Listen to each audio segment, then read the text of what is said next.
ವಿಚಾರಕ್ಕೆ ಸಂಬಂಧಪಟ್ಟಂತೆ ಕಾಂಗ್ರೆಸ್ ನಾಯಕರು ಕೂಡ ರಿಯಾಕ್ಟ್ ಮಾಡಿದ್ದಾರೆ. ವಿಧಾನಸೌಧದಲ್ಲಿ ಪಾಕಿಸ್ತಾನ ಪರ ಘೋಷಣೆಗೆ ಸಂಬಂಧಪಟ್ಟಂತೆ ಕಾಂಗ್ರೆಸ್ ನಾಯಕರು ಕೂಡ ರಿಯಾಕ್ಷನ್ ಕೊಟ್ಟಿರುವಂತದ್ದು. ಅವರು ಕೂಡ ತೀವ್ರ ಖಂಡಿಸ್ತಾ ಇದ್ದಾರೆ. ಇಂತಹ ಹೇಳಿಕೆಯನ್ನ ಕೊಟ್ಟವರನ್ನ ನೇಣಿಗೇರಿಸಿ ಅಂತ ಕಾಂಗ್ರೆಸ್ ಶಾಸಕರಾಗಿರುವಂತಹ ರವಿಕುಮಾರ್ ಗಣಿಗ ಅವರು ಆಗ್ರಹಿಸ್ತಾ ಇರುವಂತದ್ದು. ಈ ಹೇಳಿಕೆಯನ್ನ ಯಾರು ಕೊಟ್ಟಿದ್ದಾರೆ, ಅವರು ಬದುಕೋದಿಕ್ಕೆ ಅರ್ಹರಿಲ್ಲ, ಅವ್ರನ್ನ ನೇಣಿಗೇರಿಸ್ಬಿಡಿ ಅಂತ ರವಿಕುಮಾರ್ ಗಣಿಗ ಅವರು ಹೇಳ್ತಾ ಇರುವಂತದ್ದು. ಅಕಸ್ಮಾತ್ ಆ ಥರ ಕೂಗಿದ್ರೆ ಅವನ್ನ ಜೈಲಿಗೆ ಹಾಕಿ, ಅದರಲ್ಲೇನು ಎರಡು ಮುಲಾಜಿಲ್ಲ. ಯಾವುದೇ ಪಕ್ಷದ ಕಾರ್ಯಕರ್ತ ಇರಲಿ, ಬೇರೆಯವನಾಗಿರಲಿ, ಏನೇ ಆಗಿರಲಿ, ಅದರಲ್ಲಿ ಎರಡು ಮುಲಾಜೆ ಇಲ್ಲ. ಅದು ತಪ್ಪು. ಇದು ಭಾರತ ನಮ್ಮ ದೇಶ. ಆ ಥರ ಕೂಗಿದ್ರೆ ಯಾವುದೇ ಮುಲಾಜಿಲ್ಲದೆ ಅವನ್ನ ಜೈಲಿಗೆ ಹಾಕಿ, ನೇಣಿಗೆ ಹಾಕಿ, ಅದರಲ್ಲೇನು ತಪ್ಪಿಲ್ಲ. ರಿಪೋರ್ಟರ್ಸ್ ಮೇಲೆ ಒಂದು ರೀತಿಯಲ್ಲಿ ದರ್ಪವನ್ನು ತೋರಿಸಿರುವಂತದ್ದು, ನಡೀರಿ ಇಲ್ಲಿಂದ. ಅಲ್ಲಲ್ಲ, ಅದೇನಂದ್ರೆ ಆಗಿರುತ್ತೆ, ಅವ್ರಿಗೆ ಶಾಕ್ ಆಗಿರುತ್ತೆ. ಅವ್ರಿಗೂ ಗೊತ್ತಿರಲ್ಲ ಈ ಥರ ಕೂಗವನೇ ಅನ್ನೋದು. ಎಲ್ಲೋ ಮೀಡಿಯಾದವ್ರು ಏನಾದರೂ ಆ ಥರ ಮಾಡಿಬಿಟ್ರ ಅನ್ನೋದಕ್ಕೇನೋ ಆಗಿರ್ಬೋದು. ಅವ್ರೇನು ಬೇಕಂತ ಮಾಡಿರಲ್ಲ, ಏನು ಈ ಥರ ಏನಾದರೂ ಹಬ್ಬಿಸ್ಬಿಟ್ರ ಅನ್ನೋ ಥರಕ್ಕೆ ಏನೋ ಆಗಿರ್ಬೇಕು.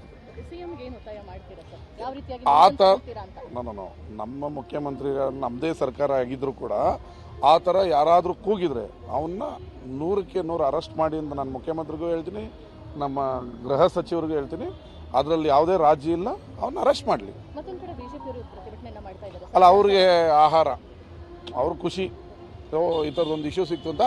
ಅದು ಸಿಕ್ತು ಅನ್ನೋದಕ್ಕಿಂತ ಇದು ಮಾಡಿದ ತಪ್ಪು ಬಿಡಿ. ಅದರಲ್ಲೇನು BJP-ಯವರು ಪ್ರತಿಭಟನೆ ಮಾಡಿದ್ರು ಮಾಡಿಲ್ಲ ಅನ್ನೋದಕ್ಕಿಂತ ಯಾರು ಕೂಗಿದ್ದಾರೆ ಅದು ತಪ್ಪು.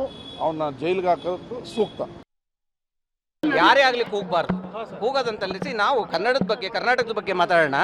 ಅದೆಲ್ಲ ನಾನು ಸರಿ ಅಂತ ಹೇಳಲ್ಲ. ಕೂಗಿದ್ರೆ ಯಾರೇ ಆಗಿರಲಿ ಈ ರೀತಿ ಏನಾರ ಕೂಗಿತ್ತು ಅಂದರೆ ನಿಜವಾಗ್ಲೂ ಅದು ತಪ್ಪು. ಅದನ್ನು ನಾವು ವಿರೋಧ ಮಾಡ್ತೀವಿ, ಖಂಡಿಸ್ತೀವಿ. ಅದು ಯಾವ ರೀತಿ ಆಗಿದೆ ಏನು ಅನ್ನೋದು ನಾವು ಸಹ ಸ್ವಲ್ಪ ಪರಿಶೀಲನೆ ಮಾಡಿ, ಅಲ್ಲ ಈಗ ಕಾರ್ಯಕರ್ತರ ಬೇರೆ ಯಾರು ಬಂದಿದ್ದಾರ ಏನು ಅಂತ ಸ್ವಲ್ಪ ವೆರಿಫಿಕೇಶನ್ ಆಗೋದು ಭಾಳ ಇಂಪಾರ್ಟೆಂಟ್ ಇದೆ. ಬೇರೆ ಯಾರೋ ಸೋತಿದ್ದಕ್ಕೆ ಏನಾರ ಮಾಡಿದಾರ ಏನು, ಯಾರು ವ್ಯಕ್ತಿ, ಅವ್ರು ಐಡೆಂಟಿಫೈ ಆಗಬೇಕು, ಅವ್ರಿಗೆ ತಕ್ಕ ಶಿಕ್ಷೆ ಆಗಬೇಕು. ಭಾರತ್ ಮಾತಾ ಕಿ ಜೈ, ಭಾರತ್ ಮಾತಾ ಕಿ ಜೈ.